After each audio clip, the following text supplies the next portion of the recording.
Sampai akhirnya tibalah mereka di mulut gerbang pemakaman umum desa Cikohkol. Gapura dari kayu dan bambu sebagai penanda berdiri megah menyeramkan di depan mereka. Asum gemetar menatap deretan batu nisan yang tersorot oleh cahaya bulan. Bayangan-bayangan dari deretan batu nisan seperti iblis-iblis dari kegelapan. Ketika penutup liang lahat disingkirkan satu persatu, bau busuk langsung menerpa hidung mereka berdua. Begitu memuakkan, si Asep hampir muntah di dalam kuburan. Asum langsung menutup hidung dengan kain bajunya. Kayu penutup disingkirkan semua. Terlihat jelas jenazah yang sudah membusuk dikerubuti oleh belatung, cacing, dan sejenisnya. Begitu menjijikkan, menyeramkan, menakutkan.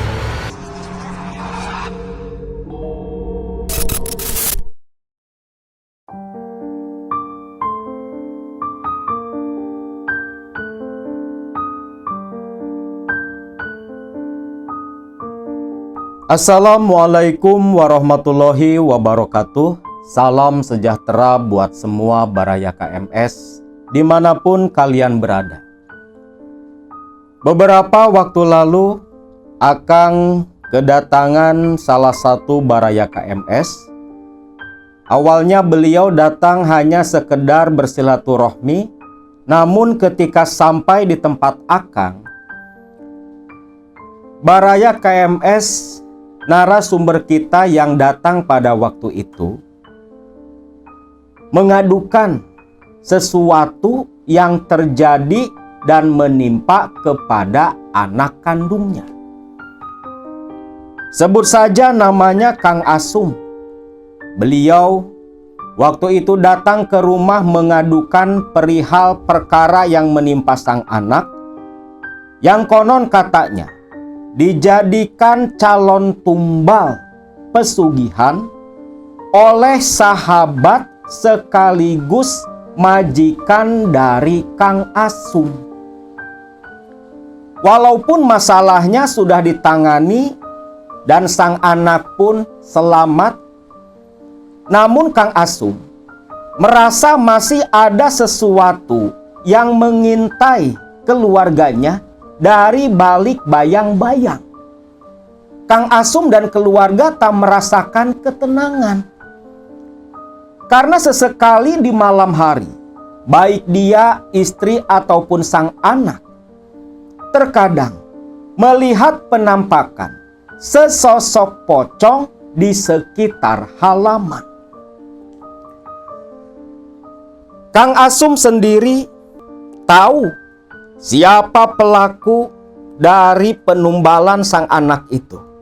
Tak lain memang adalah sahabat karib sekaligus bosnya yang bernama Kang Asep, seorang pengusaha bakso yang cukup kaya raya, cukup terkenal di daerah tempat mereka tinggal. Yang memang kios bakso milik Kang Asep itu tak pernah sepi dari pengunjung. Selalu ramai tiap hari, apalagi di hari-hari libur.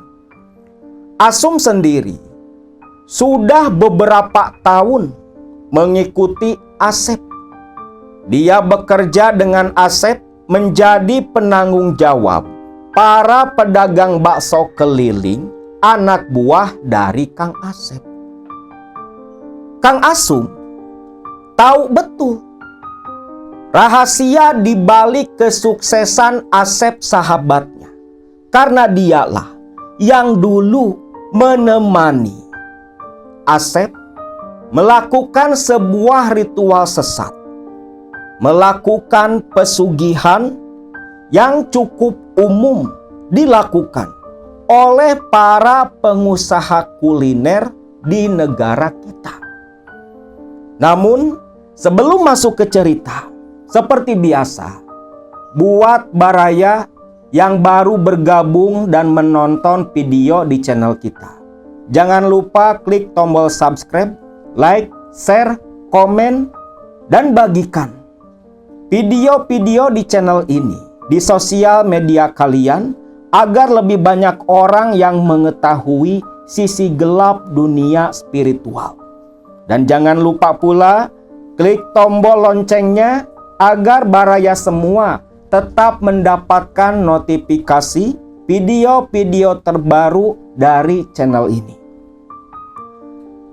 Menurut cerita dari Kang Asum, 6 tahun lalu, Asum sempat bekerja dengan Asep jualan bakso keliling. Asep sendiri sebenarnya adalah adik kandung dari mantan majikan Asum yang terdahulu.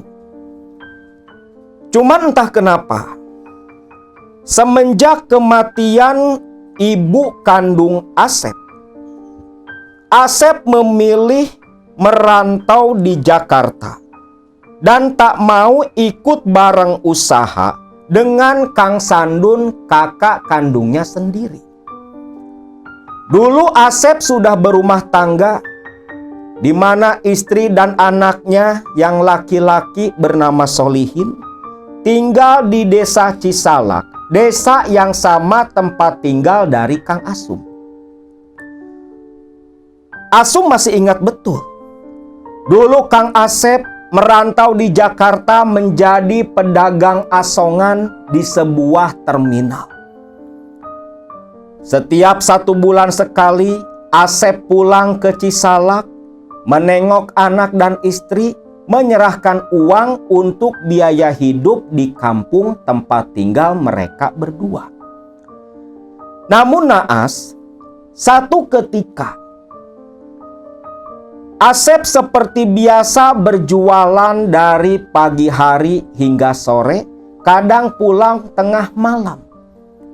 Waktu itu, Asep menjajakan barang dagangannya, ngasong ke para penumpang baik yang baru datang ataupun yang baru turun dari bis.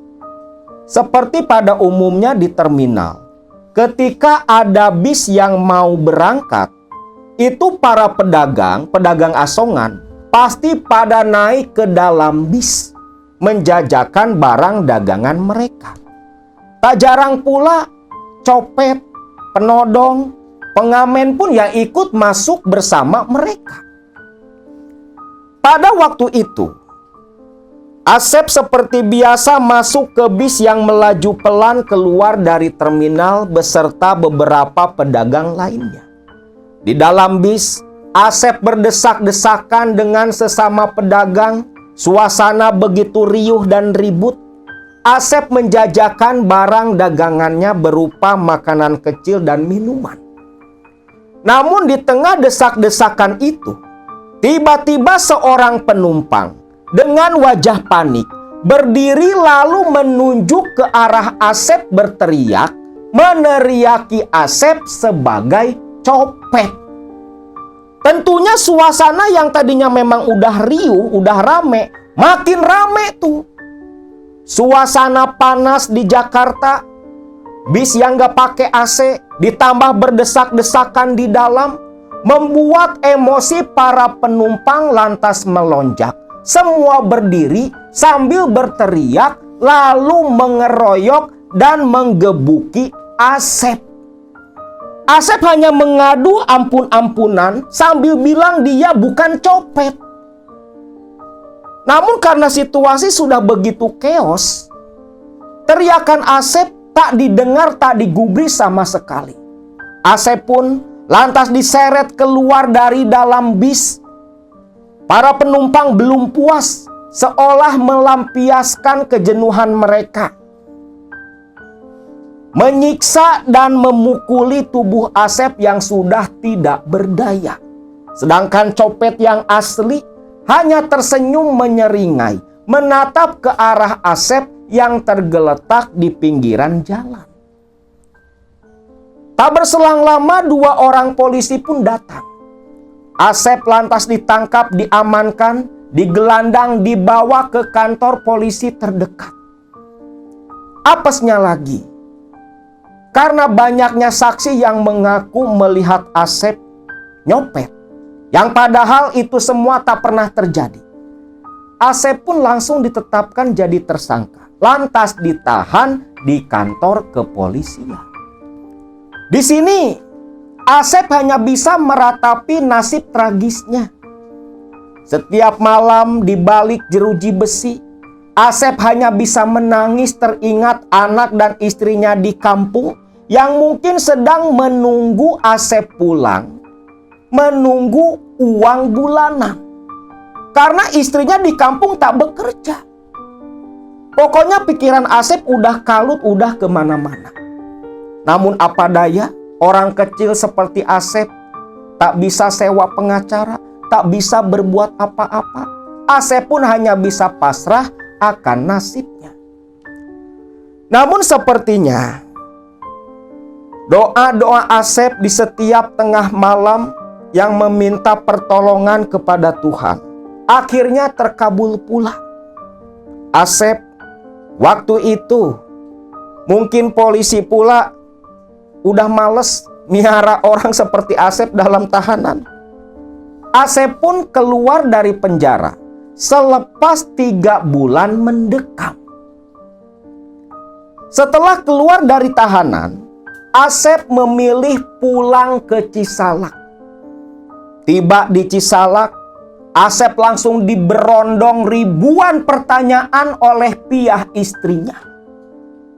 Piah bertanya mencerca Asep sambil meneteskan air mata. Menceritakan kesusahan yang dia alami selama 3 bulan lamanya. Mesti ngutang sana sini hanya sekedar nyambung hidup buat makan.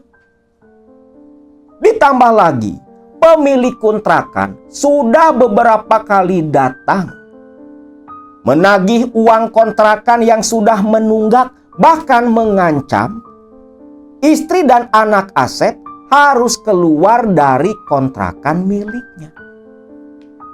Asep pun hanya bisa terdiam. Lantas Asep cerita peristiwa yang menimpa dirinya di Jakarta. Mendengar hal itu, pasangan suami istri ini pun hanya bisa berangkulan saling berpelukan, meratapi nasib yang begitu pahit yang beberapa tahun mereka jalani. Nah, esok paginya si pemilik kontrakan betulan datang. Mungkin nih pemilik kontrakan udah dengar Asep pulang, niatnya mau nagih uang kontrakan. Namun Asep pulang kan keluar dari penjara, gak bawa uang. Si pemilik kontrakan pun marah dan memberi waktu 3 hari kepada Asep untuk melunasi semua tunggakan atau mereka harus angkat kaki dari tempat itu. Di tengah kebingungan dan kebuntuannya Asep harus meminta tolong kepada siapa. Lalu Piah pun berkata, "Kang, cobalah Akang datangi kakak Akang si Kang Sandun. Siapa tahu Kang Sandun mau membantu kita." Lah, apa nggak ada orang lain mah? Masa Akang harus datang ke rumahnya Kang Sandun? Akang kan hubungannya nggak baik sama si Kang Sandun. Kamu kan tahu, 3 tahun lalu Akang sama Kang Sandun berantem hebat gara-gara masalah warisan. Sudahlah Kang, ikatan darah itu lebih kuat. Bahkan terus terang saja Kang, kata tetangga, pernah beberapa kali ketemu sama Kang Sandun dan sering menanyakan kabar dari Akang. Itu kan tandanya Kang Sandun masih peduli sama Akang. Cobalah Akang datangi tempatnya Kang Sandun, ucap Piah waktu itu. Asep pun mengalah. Dia simpan sekejap egonya. Malam itu Asep lantas berjalan kaki menuju ke rumah Kang Sandun yang masih tinggal satu desa, hanya berbeda RT saja. Singkatnya, Asep bertamu ke rumahnya Kang Sandun. Ketika pintu dibuka selepas Asep mengetuk beruluk salam, kakak kandungnya lah yang membukakan pintu. Ketika Sandun melihat Asep yang datang bertamu, Sandun terdiam sekejap. Pandangannya begitu nanar. Asep menundukkan kepala, berkata dengan suara yang lirih, Kang Sandun, ya Allah Sep, kamu teh kemana saja? Langsung Asep pun dipeluk oleh Kang Sandun. Asep hanya terdiam lantas dibawa masuk ke dalam rumah. Di sini Sandun menanyakan kabar dari Asep, anak dan istrinya. Asep jawab semua pertanyaan itu sekaligus dia bercerita apa yang menimpa waktu di Jakarta. Mendengar itu semua, Sandun hanya menggelengkan kepala.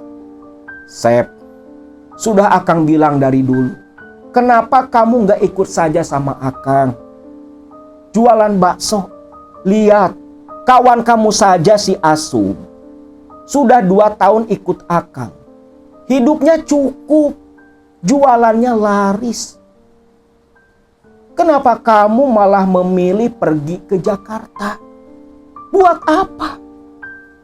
Nah, di sini Sandun gak tahu apa penyebab Asep menjauhi dirinya.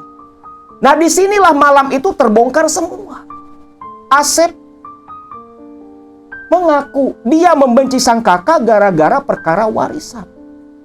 Mendengar itu Sandun terkejut. Dia pun menjelaskan kalau masalah warisan itu memang dijual oleh Sandun. Hanya saja pada waktu itu warisan dijual, uangnya itu untuk membayar hutang bekas pengobatan ibu kandung mereka. Namun karena sayang kalau dimiliki oleh orang lain, akhirnya Sandun meminjam ke salah satu saudara istrinya dan dibeli oleh Sandun. Sandun ngutang ke saudara sang istri. Nah, dikiranya Asep rumah itu dimiliki semena-mena oleh Sandun. Akhirnya kesalahpahaman mereka yang 3 tahun itu pun punah. Asep pun meminta maaf kepada Sandun. Lalu Asep menceritakan masalah baru yang menimpa keluarganya, perihal kontrakan. Sep, begini saja. Sebaiknya kamu gak usah tinggal di kontrakan itu. Loh, terus saya harus kemana, Kang? Sep, kamu tinggal di sini saja. Kebetulan bangunan di belakang, di sebelah dapur tempat pembuatan bakso, itu kosong. Cukuplah buat tinggal kamu, istri dan anakmu di sana. Daripada kamu harus kontrak. Dan mulai sekarang, sebaiknya kamu nurut sama Akang. Kamu jualan bakso saja. Keliling seperti si Asum sahabat waktu kamu kecil dulu. Di sini, Asep pun setuju. Karena tak ada pilihan lain. Lantas dia pun pamitan pulang. Dia ceritakan itu semua kepada Piah istrinya. Lalu keesokan harinya, dibantu oleh Sandun, semua perabotan dari rumah kontrakan dibawa pindah ke gudang belakang rumah dari Sandun. Kontrakan pun dilunasi oleh Kang Sandun. Dan semenjak saat itu pula lah, Asep ikut tinggal di bangunan milik sang kakak sekaligus bekerja menjadi penjual bakso keliling seperti Kang Asum sahabatnya. Asep mulai menyesuaikan diri. Dia merintis jalan untuk berjualan keliling, menghindari bentrok dengan para pedagang bakso yang lain. Hari-hari berlalu. Jualan Asep mulai laku. Dia mulai punya pelanggan. Walau tak serame pedagang yang lain. Nah, di sini walau memang penghasilan cukup, tetapi Asep merasa masih kurang karena penghasilan yang dia dapat hanya cukup untuk menutupi kebutuhan pokok saja. Sedangkan Asep kan punya cita-cita pula, pengen punya rumah sendiri, pengen hidup mandiri tanpa menggantungkan kepada sang kakak. Dari hal itulah, Asep pun cerita keluh kesah kepada Asum sahabatnya. Sum, gimana caranya ya biar dagangan bakso kita laris?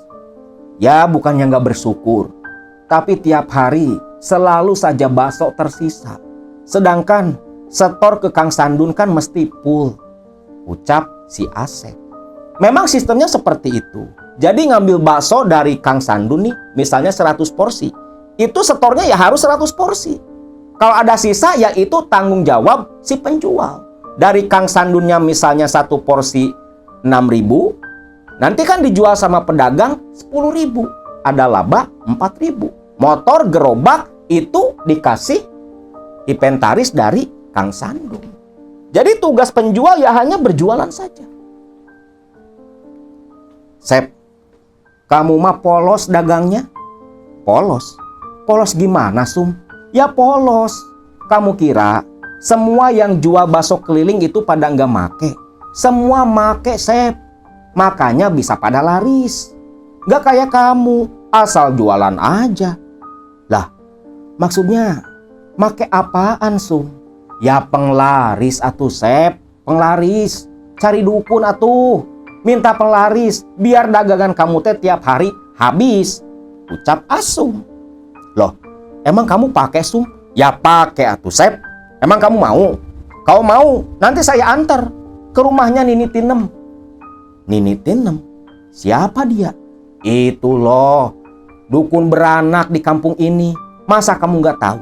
Kamu dulu juga kan, waktu ibu kamu lahiran dibantunya kan sama Nini Tinem. Itu sudah seperti ibu bagi kita semua di desa Cisalak. Karena ya hampir rata-rata di Cisalak dulu itu lahirannya ya dibantu sama Nini Tinem. Rata-rata orang-orang yang tinggal di sana pernah lah waktu bayi diurus sama Nini Tinem.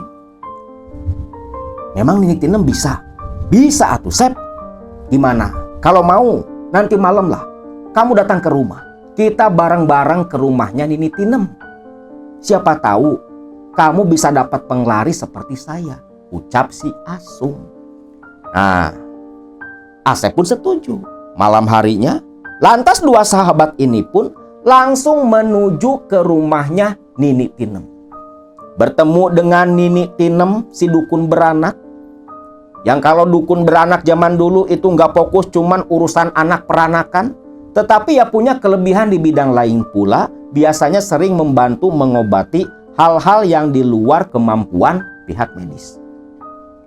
Nah, di sini Asum pun mewakili Asep menceritakan tujuan mereka datang. Oh, jadi Ujang teh pengen punya penglaris seperti Jang Asum. Iya nih, jualan saya tiap hari nggak pernah habis. Terkadang saya dan istri makan nasi ya sama bakso nih. Bosan lama-lama nih. Kapan saya bisa hidup mandiri kalau jualan terus seperti ini? Bisa, Jang, bisa. Kebetulan Nini masih ada satu benda, jimat penglaris. Mungkin memang itu jodohnya sama Jang Asep. Sebentar, tunggu dulu di sini, ucap Nini Tinem. Nini Tinem pun pergi meninggalkan mereka berdua. Tak berselang lama datang kembali sambil menjinjing kanjut kundang dari kain warna putih. Nah, ini Ujang. Ini penglaris yang akan Nini berikan. Apa nih namanya? Sebentar, biar Nini ambil dulu. Dikodok tuh si kanjut kundang. Ketika diambil, ternyata yang disebut penglaris itu bentuknya seperti kendi kecil. Ada talinya, itu kalau di Sunda namanya buli-buli. Biasanya ya untuk pengasihan, untuk penglarisan, hal-hal yang bersifat menarik orang. Ini Jang, ini namanya buli-buli. Buli-buli ratu siluman ular. Kalau Ujang mau, Ujang bisa gunakan benda ini untuk membantu melariskan dagangan Ujang. Mau nih, mau.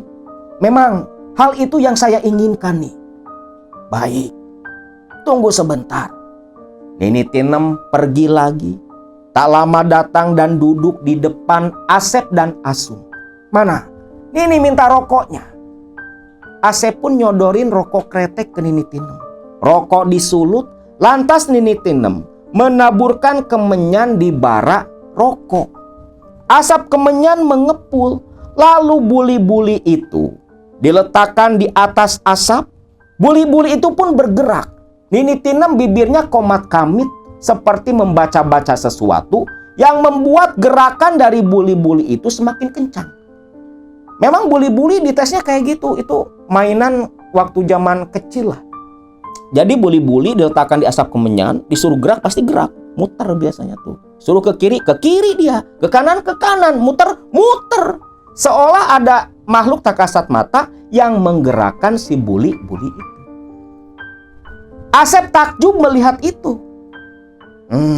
Ujang, sepertinya memang buli-buli ini cocok sama Jang Asep.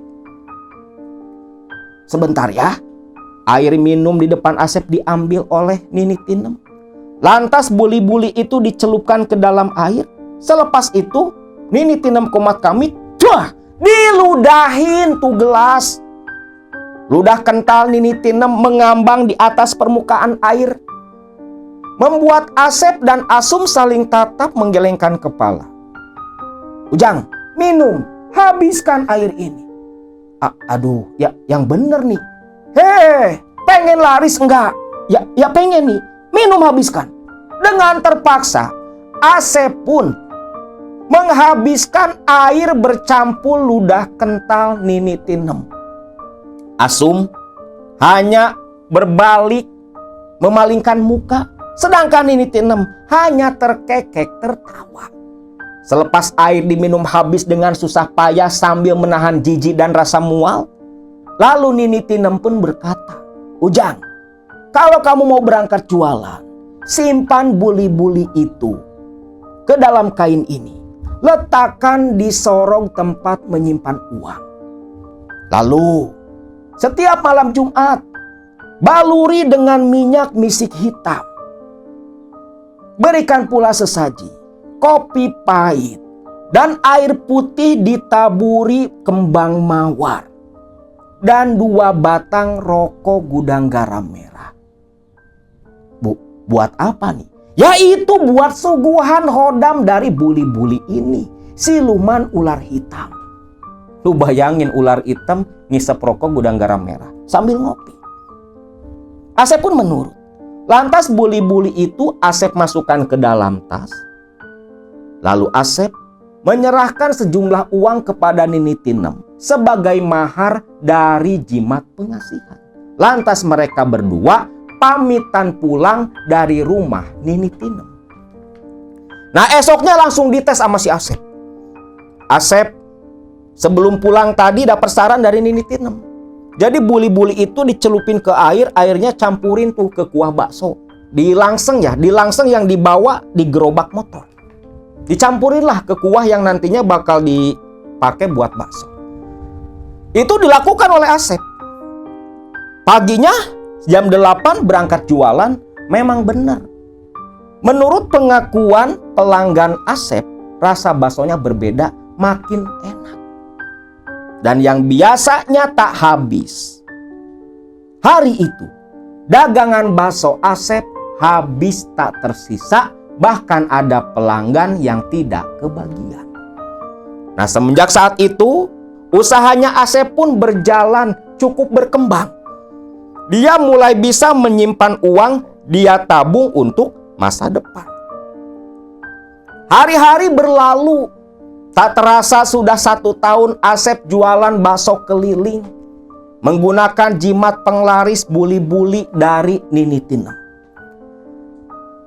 Namun, di tahun kedua berjualan bakso milik kakaknya Kang Sandun, di awal tahun kedua itu, mendadak jualannya Asep kembali mulai mengalami penurunan. Asep nggak paham apa yang terjadi. Gak biasanya seperti itu. Lantas Asep pun mendatangi rumah Nini Tinem. Dia tanyakan apa penyebab itu semua. Apa mungkin khasiat dari buli-buli sudah tak ada lagi. Nah, di sini Nini Tinem sampai mengernyitkan kening. Karena nggak biasanya seperti itu. Nini Tinem pun menyulut rokok, bakar kemenyan di atas bara rokok. Dia duduk terdiam menutup mata sambil menundukkan kepala. Lalu dia berkata, Jang Asep, apa Jang Asep pernah lupa membeli sesaji ke hodam buli-buli ini? Astagfirullah. Iya nih. Ya Allah ya Robi, malam Jumat kemarin nih saya lupa ngasih sesaji. Aduh, terus gimana tuh nih? Jang Asep. Gara-gara kelalaian Jang Asep itulah siluman ular hitam yang menghuni jimat buli-buli ini, dia tak terima, lantas pergi. Buli-buli itu sekarang kosong, tak berpenghuni, tak ada khasiat apa-apa. Sekarang hanya jadi sekedar pajangan saja, Ujang. Makanya atuh Ujang teh jangan teledor. Aduh, gimana atuh nih? Tolonglah nih, undang lagi tuh hodam biar mau tinggal lagi di buli-buli. Hei, jangan samain sama manusia. Gak bisa Ujang. Maaf, kamu sudah melanggar pantrangan. Nini tak bisa berbuat apa-apa, ucap Nini Tinem. Di sini ya, Asep pun pulang dengan tangan hampa. Hari demi hari usahanya ya makin parah lah. Terkadang separuh barang jualannya itu nggak habis. Namun Asep kan nggak mau kalau rugi terus-terusan. Akhirnya Asep ngakal.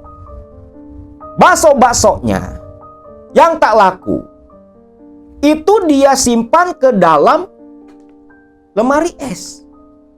Dia olah lagi, dia jual lagi keesokan harinya. Tentunya itu berdampak kepada kualitas bakso jualannya. Mulai satu persatu banyak pelanggan yang komplain. Baksonya Asep itu asem, basi. Bahkan ada yang bilang ketika mau memakan bakso, ketika diiris, baksonya itu mengeluarkan lendir. Dan tentunya Asep jualannya ya makin merosot. Kabar itu pun sampai ke Kang Sandun. Nah di sini Kang Sandun pun langsung menegur Asep. Ya gimana lagi atuh Kang? Rugi saya Kang, tiap hari jualan gak habis. Sedangkan ke Akang makan mesti bayar penuh. Masa saya tiap hari makan terus bakso? Makanya baksonya saya jual lagi Kang. Ya Allah Sep, kalau seperti itu kamu malah merusak jualan Akang. Kamu ini ngotak kagak Sep? Jangan seperti itu. Setiap jualan harus bakso yang baru, yang masih segar, yang masih fresh. Kualitas harus dijaga, Sep. Di sini Asep pun tak terima. Sampai akhirnya mereka berdua bertengkar. Asep memang salah. Sandun pun memberi peringatan kedua. Ingat Sep, jangan ulangi lagi. Yang sekarang masih Akang maklumi. Tapi kalau terjadi lagi, sebaiknya kamu angkat kaki dan gak usah kerja sama Akang lagi. Sandun ini memang begitu tegas untuk urusan usaha. Gak peduli itu saudara atau orang lain. Kalau udah salah, salah. Namun di sini Asep seperti yang gak kapok. Hal itu kembali terulang sampai akhirnya Asep pun diusir oleh Kang Sandun. Asum yang waktu itu menyaksikan pertengkaran mereka tak bisa berbuat apa-apa karena memang Asep yang bersalah dalam perkara itu. Singkat cerita, selepas keluar dari Kang Sandun, Asep pun mengontrak sebuah rumah dari hasil tabungan yang dia simpan. Di sini Asep putar otak nyari cara buat usaha. Lantas istrinya berkata, Kang, Akang kan sudah setahun lebih kerja di tempat Kang Sandun. Masa sih Akang gak bisa buat bakso sendiri? Kenapa Akang gak jualan bakso sendiri aja? Bener juga ya Neng. Kenapa Akang gak kepikiran? Iyalah, memang sepertinya Akang mending jualan bakso sendiri saja, pikir si Asep. Namun masalah kedua, Asep belum yakin. Karena yang namanya jualan, dia mesti punya bumbu rahasia. Dalam arti ya, penglaris itu buat bantu melancarkan barang dagangannya. Asep pun berniat mendatangi kembali Nini Tinem, minta tolong. Kalau perlu sujud, sujudlah memohon. Itu pikirannya Kang Asep. Hal itu sempat dia utarakan kepada Kang Asum sahabatnya. Ya coba atuh Sep, datangi lagi si Nini Tinem. Siapa tahu Nini Tinem teh bisa bantu kamu.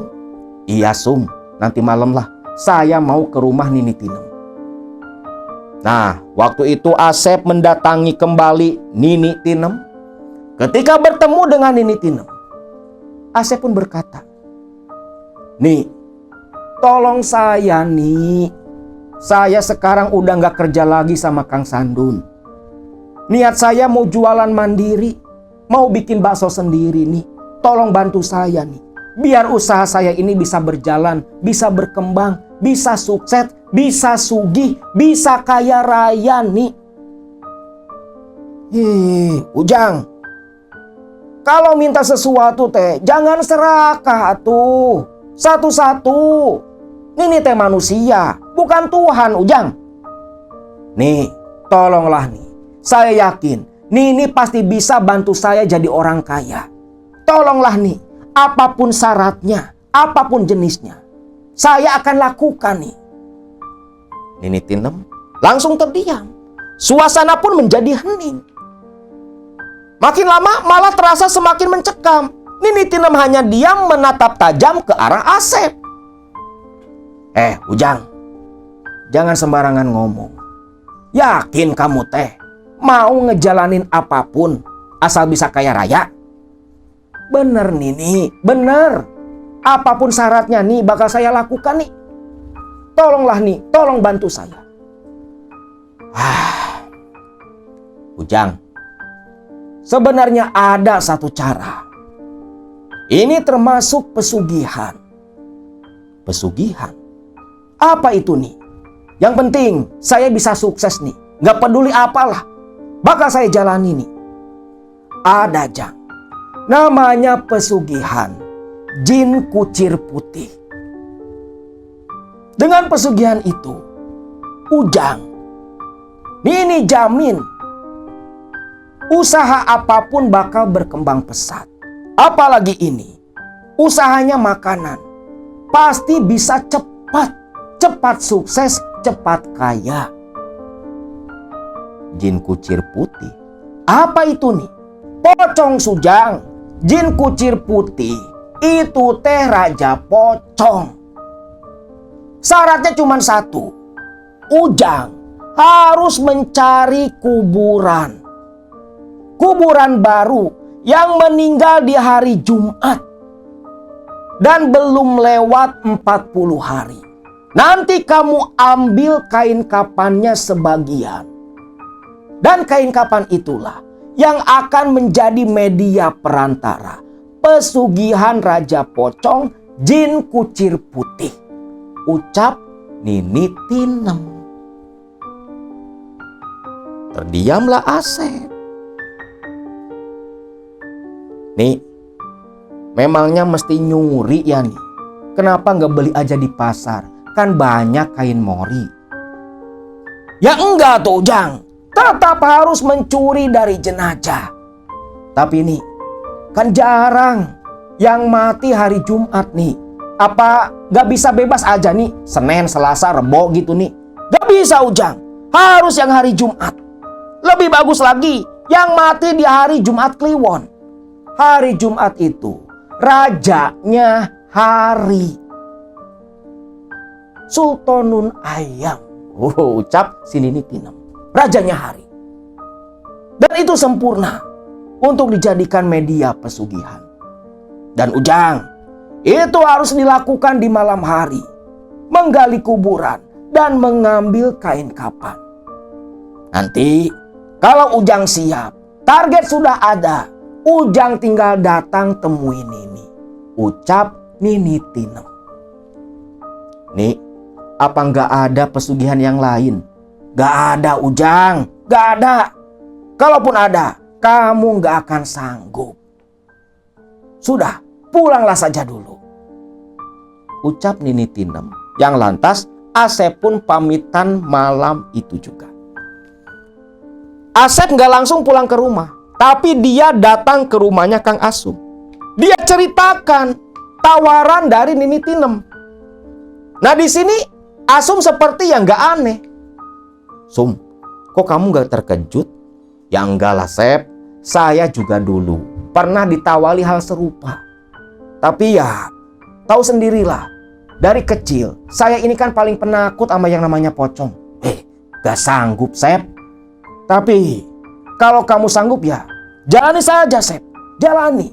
Karena kata si Nini Tinem, itu dulu pun ada yang pakai pesugihan jin kucir putih. Oh, orangnya kaya raya Sep. Bahkan katanya orang itu tinggal di desa sebelah kampung kita. Ya, walaupun Nini Tinem gak pernah bilang dia siapa, ucap Asum kepada Kang Asep. Asep pun mengangguk paham. Lantas Asep meminta bantuan Kang Asum untuk mencari informasi orang yang meninggal di hari Jumat. Karena hanya orang yang meninggal di hari Jumat itulah kain kafannya bisa digunakan untuk media pesugihan jin kucir putih. Hari-hari berlalu, Asep mulai jualan bakso sendiri. Sehari Asep hanya bikin 50 porsi.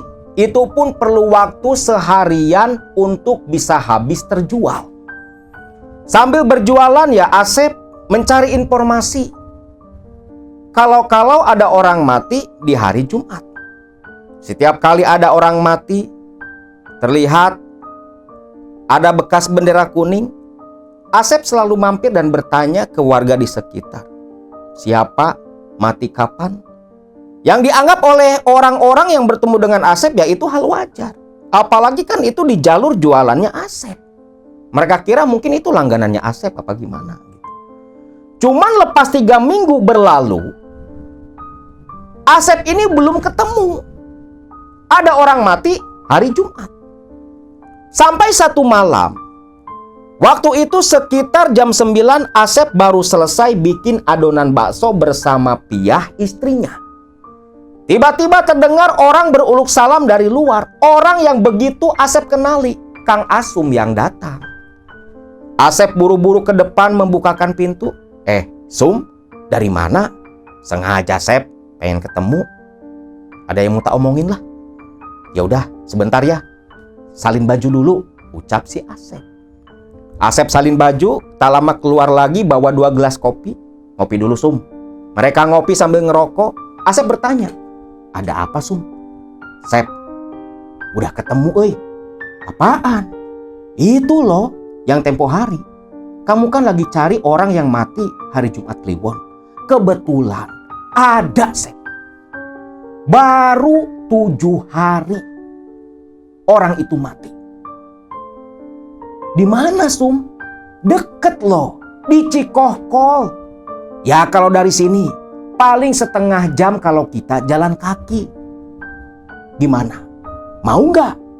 Ya mau lah Sum. Ya udah Sum, sekarang juga antar saya ke rumahnya Nini Tinem. Kita langsung laporan aja.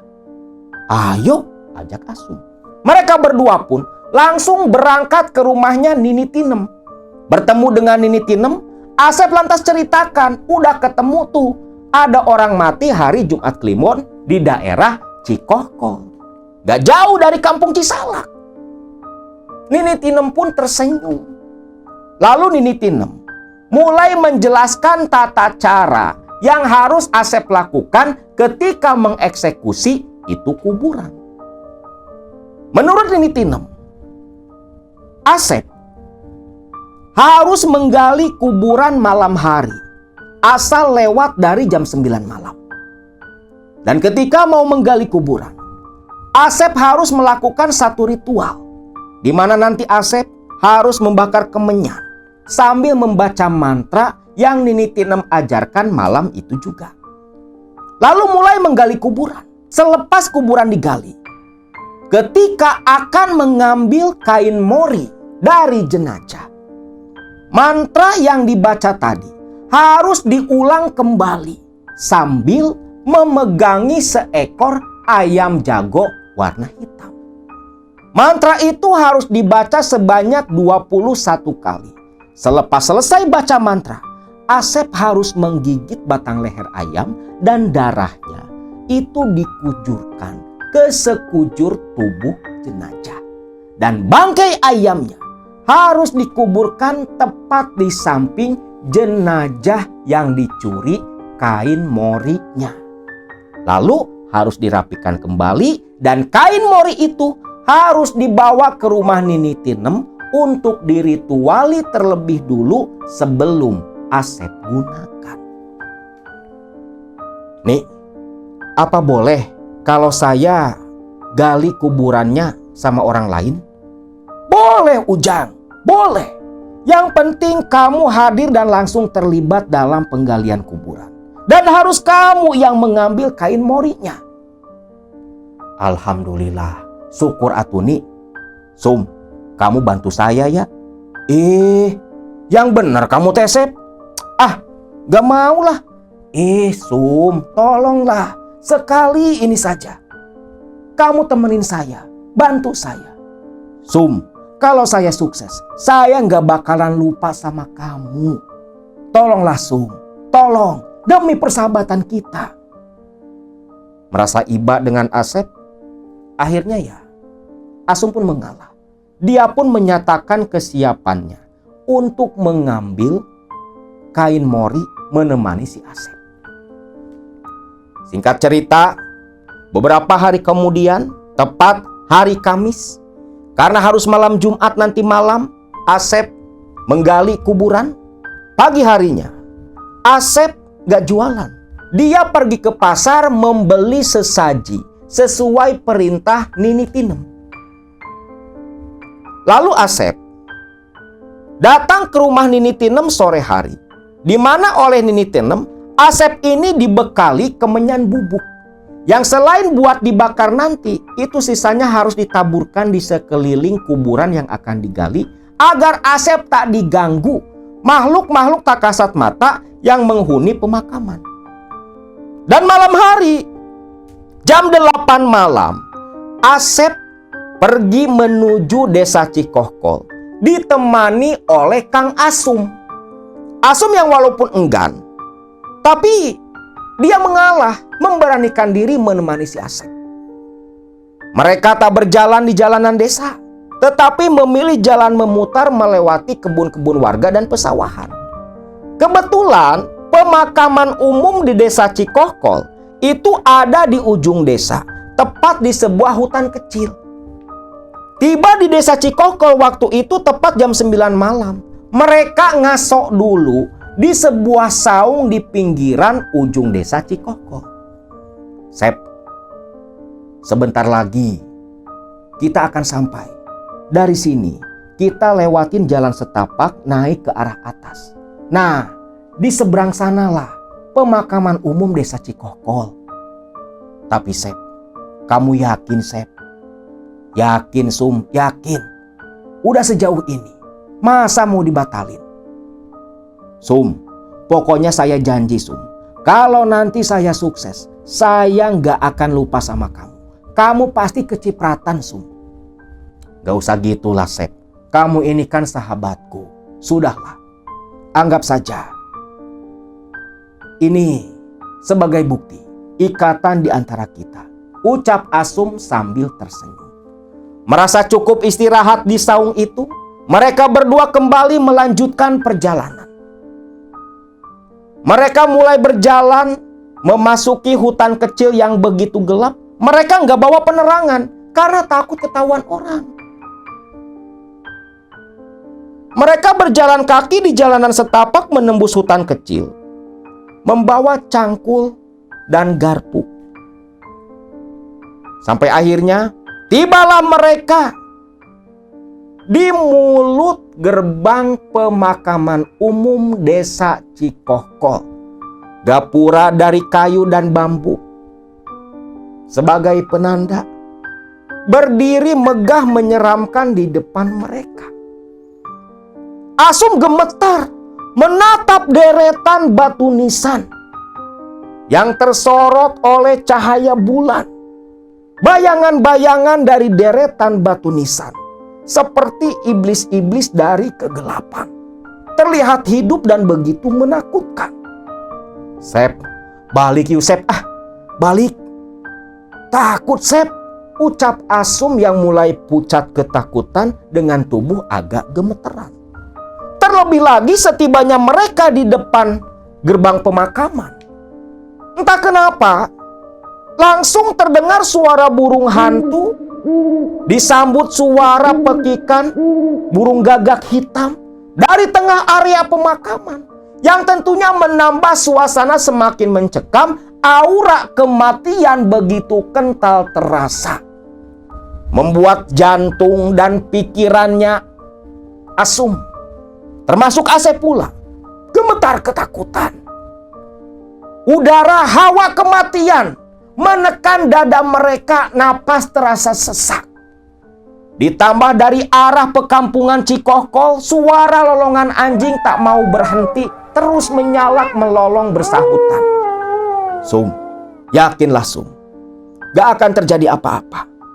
Nini Tinem sudah menjamin kita. Lihat ini," ucap Asep memperlihatkan sesuatu. Ternyata Asep ini dibekali oleh Nini Tinem, dikasih seperti ajimat lah.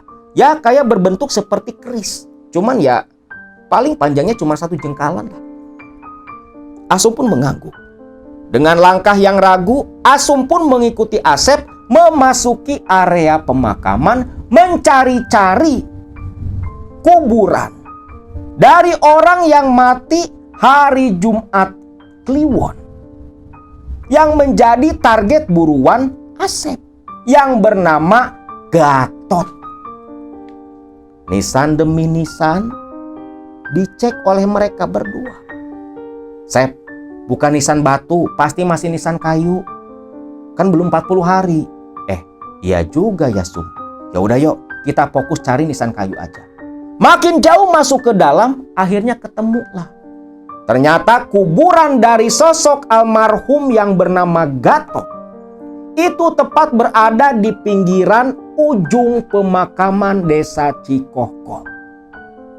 Terlihat jelas taburan kembang yang masih segar, menandakan itu memang kuburan baru yang menjadi target mereka.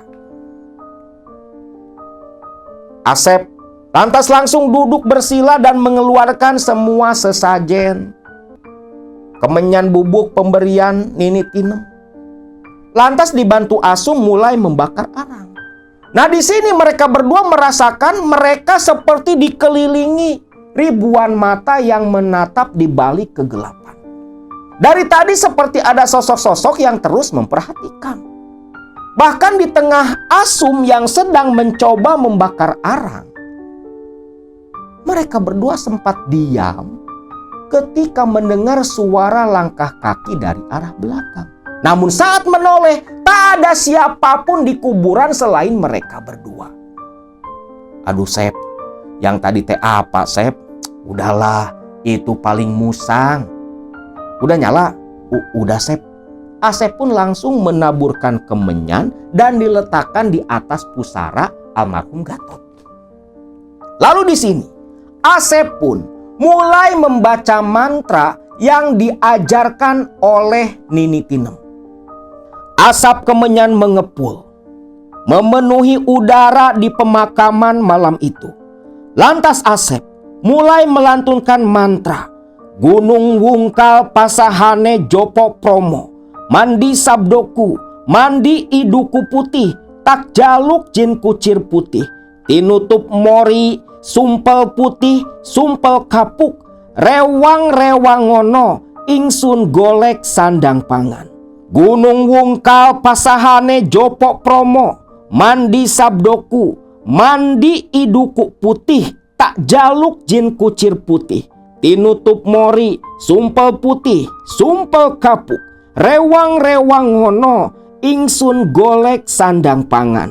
Gunung Wungkal Pasahane Jopo Promo, Mandi Sabdoku, Mandi Iduku Putih, Tak Jaluk Jin Kucir Putih, Tinutup Mori, Sumpel Putih, Sumpel Kapuk, rewang-rewangono ingsun golek sandang pangan.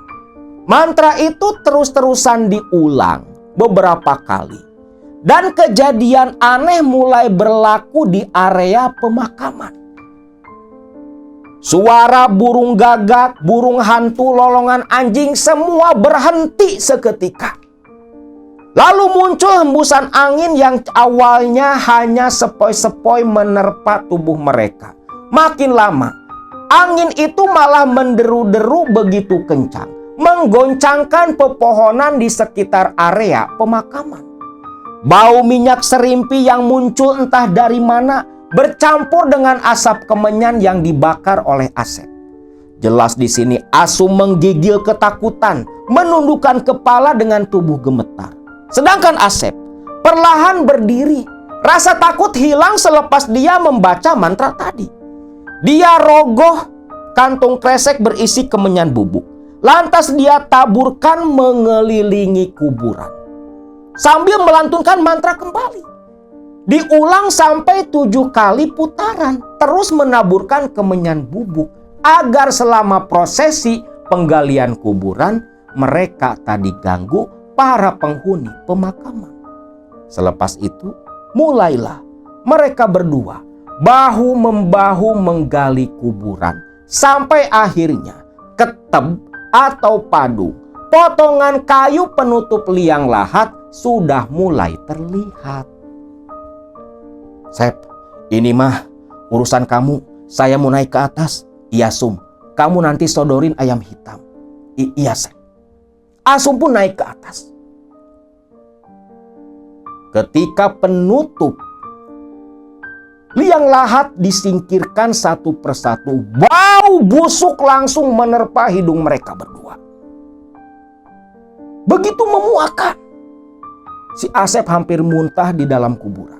Asum langsung menutup hidung dengan kain bajunya. Kayu penutup disingkirkan semua.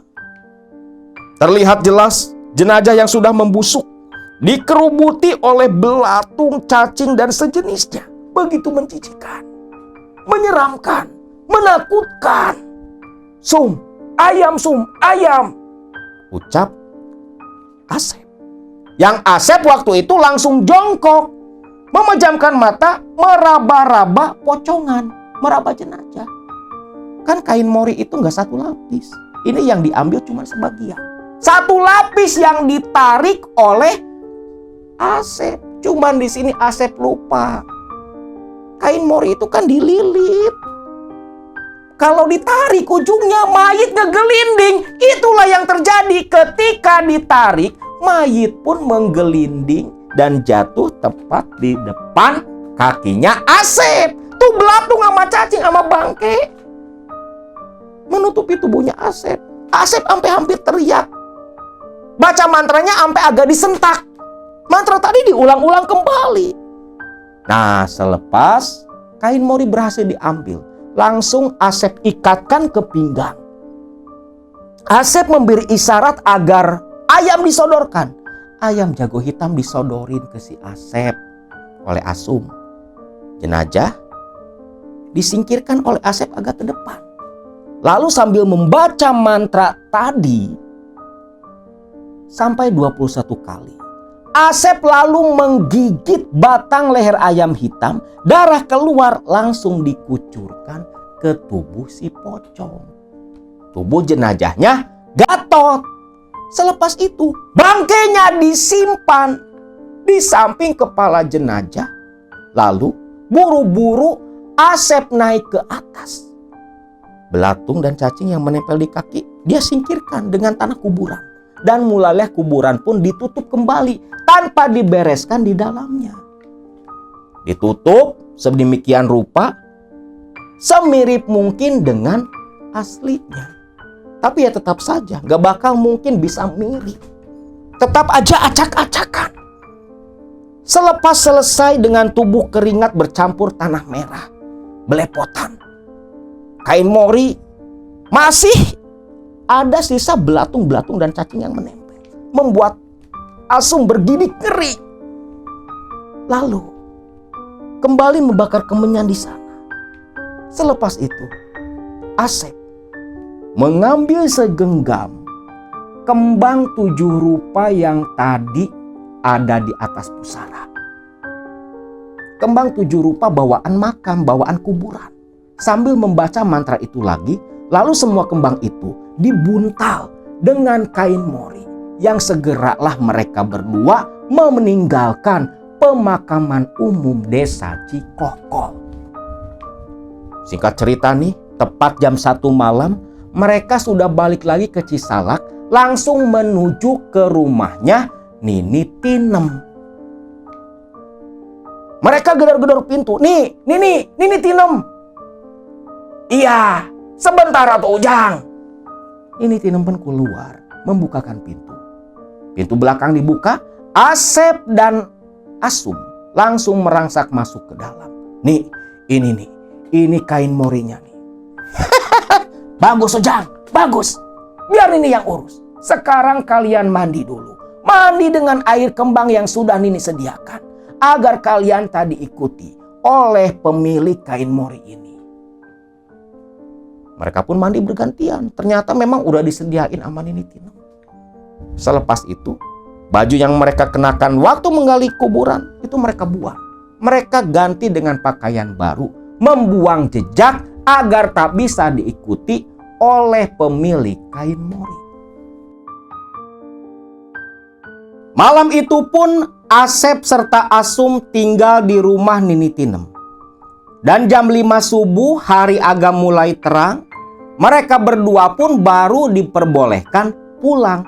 Dan Asep disuruh datang kembali 1 minggu kemudian mengambil kain mori yang sudah dirituali oleh Nini Tinem. 1 minggu berlalu, Asep datang kembali ke rumah Nini Tinem. Asep pun diberi 2 bungkusan. Yang satu adalah ikatan kain mori yang agak besar. Dan yang satu lagi hanya sebesar telapak tangan dalam bentuk terlipat pula. Nini Tinem berkata, Ujang, ingat baik-baik. Lipatan kain mori yang besar ini kamu simpan di kamar khusus di tempat tinggalmu.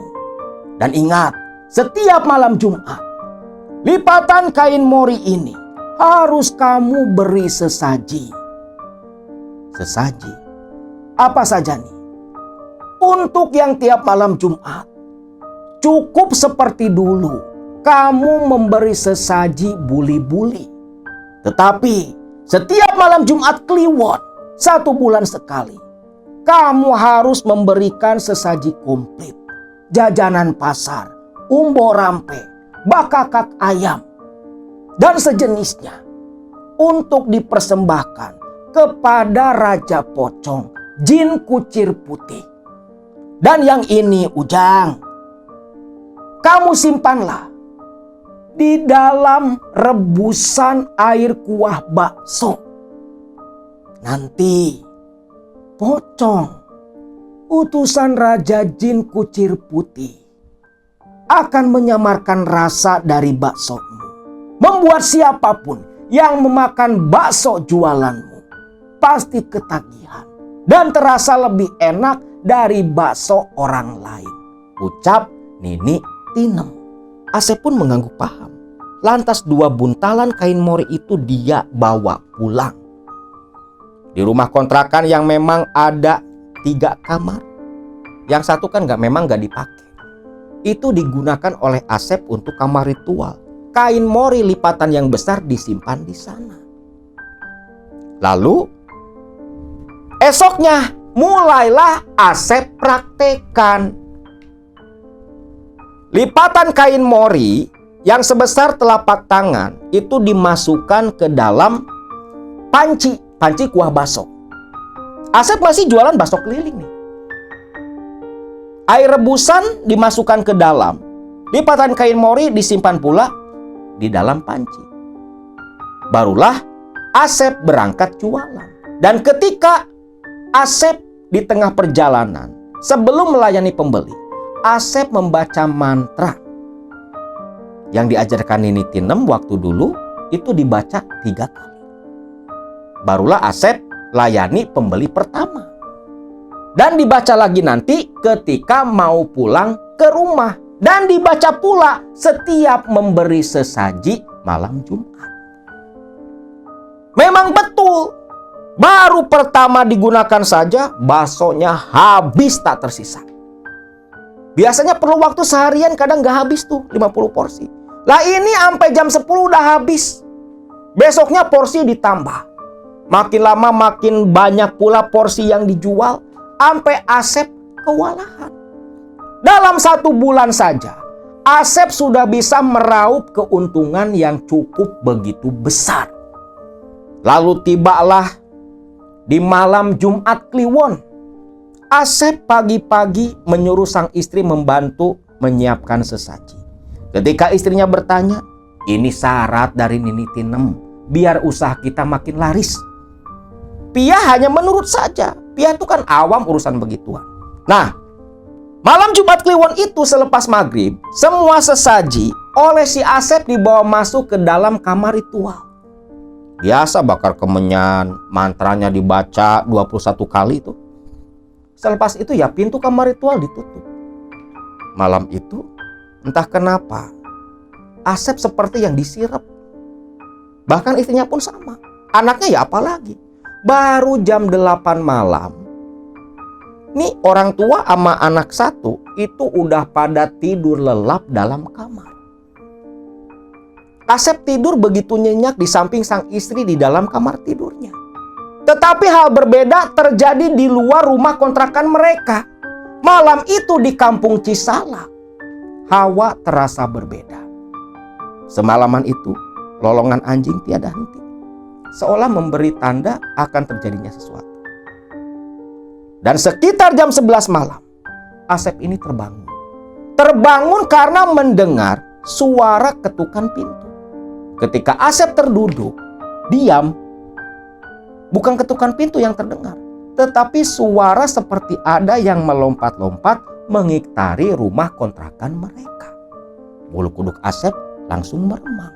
Terlebih ketika menengok ke jendela kamar, ada bayangan seperti pocong melompat dan langsung tak terlihat. Makin merinding si Asep malam Jumat Kliwon itu. Tak berselang lama tercium aroma bau minyak serimpi disertai aroma bangkai. Lalu terdengar suara taburan pasir di atap rumah. Asep dengan hati kebat-kebit ketakutan memberanikan diri keluar mengecek. Ketika tiba di depan halaman, di depan teras rumah, Asep pelingak-pelinguk menoleh sana-sini, mencari sosok yang melompat-lompat tadi. Suaranya masih ada, namun wujudnya tak terlihat. Suara lompatan menghilang. Asep terdiam bertolak pinggang, memperhatikan. Suara lompatan kembali terdengar tepat di belakang rumah kontrakan. Asep dengan langkah perlahan mendekat ke arah samping kiri rumah. Dan ketika menengok dari sudut rumah, saat itulah Asep terbelalak melihat seekor pocong berdiri tepat di balik dinding kamar ritual. Dan di depan mata Asep, pocong itu menembus dinding masuk ke dalam kamar. Asep bergidik ngeri, lantas dia pun masuk ke dalam rumah, duduk termenung di tengah ruang tamu. Menengok ke jam dinding, setengah 12 malam. Aroma minyak serimpi dan bangkai tercium semakin kuat. Yang tak berselang lama diiringi suara seperti yang sedang mengunyah dari arah kamar ritual. Di ruang tamu, Asep duduk termenung dengan tangan gemetar memegang sebatang rokok. Di dalam kamar, pocong, raja jin, kucir putih, Raja Pocong sedang menikmati sesaji persembahan Asep. Asep begadang terjaga semalaman. Baru bisa tertidur sekitar jam 4 pagi. Tidur 2 jam, Asep dibangunkan sang istri. Asep ingat hari itu dia harus ke pasar memberi bahan-bahan. Hari Jumat memang Asep libur nggak jualan karena diperintah oleh Nenek Tinem. Asep pun ke pasar. Pulang dari pasar sekitar jam 10. Namun ketika masuk ke Cisalak, mendekat ke arah rumah tempat dia tinggal, saat itulah Asep melihat banyak orang berkerumun di depan rumah. Asep terkejut, ada apa? Buru-buru Asep mendekat ke arah rumah. Orang-orang menyingkir dan yang Asep dengar hanya isakan tangis Piah istrinya. Asep bergegas merangsak masuk ke dalam. Dia hanya bisa ternganga melihat sesuatu yang terbaring kaku di tengah ruangan ditutupi kain samping. Melihat kedatangan Asep, Piah menjerit. Asep pun berjalan gontai mendekat. Kain samping disingkapkan, dia pun menjerit menatap wajah pucat sang anak Solihin yang sudah tak bernyawa. Asum yang kebetulan ada di situ pun menenangkan Asep. Sudah Sep, sudah. Ikhlaskan saja. Ikhlaskan Sep. Singkat cerita nih. Habis Jumatan, jenazah pun langsung dikebumikan. Diurus lah. Di pemakaman, dikuburkan. Selepas itu, rombongan pun pulang. Nah, malam hari nih bubar tahlilan. Yang tersisa di sana hanya keluarga, termasuk Kang Sandun yang waktu itu ikut datang tahlilan pula. Jam 10 Kang Sandun beserta istrinya Bijumsih pamitan. Di depan rumah hanya tersisa Asum dan Asep. Piah masih menangis di dalam rumah ditenangkan oleh keluarganya. Nah, ketika Asum dan Asep sedang berdua di depan rumah, di sini Asum pun berkata, "Sep, dengar kabar gak?" "Kabar apa, Sum?" "Itu loh, Sep. Dengar-dengar katanya. Ini kata yang ronda kemarin nih, malam Jumat. Kata para peronda, mereka melihat ada keranda terbang dipikul 4 pocong." Amit-amit, Sep. Mendengar itu, Asep pun terkejut. Terlintas di pikiran Asep, di benaknya, Solihin sang anak. Maka esoknya Asep pun langsung mendatangi Nini Tinem. Dan ketika menceritakan kabar yang didengar dari Asum, Nini Tinem pun tersenyum. "Nih, jangan bilang nih, itu ada hubungannya dengan kematian si Solihin anak saya nih." Ujang. Sujang. Yang namanya pesugihan tak ada yang gratis. Anakmu itu memang diambil oleh Raja Pocong, Jin Kucir Putih. Keranda yang dipikul 4 pocong itu memang betul ada. Mereka datang ke Cisalak menjemput anakmu menjadi tumbal pertama dari darah dagingmu. Terkejut Asep bukan main. Karena Nini Tinem di awal gak cerita perkara tumbal. Namun mau menyesal pun sudah terlambat. Sudah terjadi, anaknya sudah mati. Tapi kamu tenang, Sujang.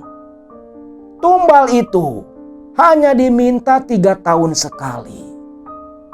Dan nanti kamu bisa menumbalkan siapapun asal sudah memakan harta milikmu. Sekarang nikmatilah hasil jerih payahmu. Kau sebentar lagi akan hidup senang bergelimang harta." Ucap Nini Tinem menutup pembicaraan dengan tawa yang terdengar terasa begitu menyeramkan. Asep pun pamitan pulang dengan langkah kaki yang begitu gontai. Betullah memang pasca kematian dari Ujang Solihin, anak sematawayang Kang Asep, dalam tempo 1 tahun Asep bisa beli rumah sendiri, cukup mewah lah ukuran kampung, kredit mobil, bakso yang tadinya Asep jualan. Dia punya kios kecil-kecilan di rumah, tapi selalu ramai pembeli. Dan menginjak tahun kedua, Asep mulai merekrut pekerja. Selain kerja di kios bakso, ada pula yang direkrut untuk jadi pedagang bakso keliling. Dan di tahun kedua itulah Asum bergabung dengan Asep, diserahi tugas untuk mengatur dan mengurus para pedagang bakso keliling, karyawan-karyawannya Asep. Dan memang sesuai janji, Asum ikut kecipratan rejeki dari Asep. Dan hingga saat ini, bakso itu konon katanya masih beroperasi. Bakso dari hasil pesugihan jin kucir putih, pesugihan Raja Pocong. Bakso sari rasa, rasa yang sebenarnya dari rasa mayit.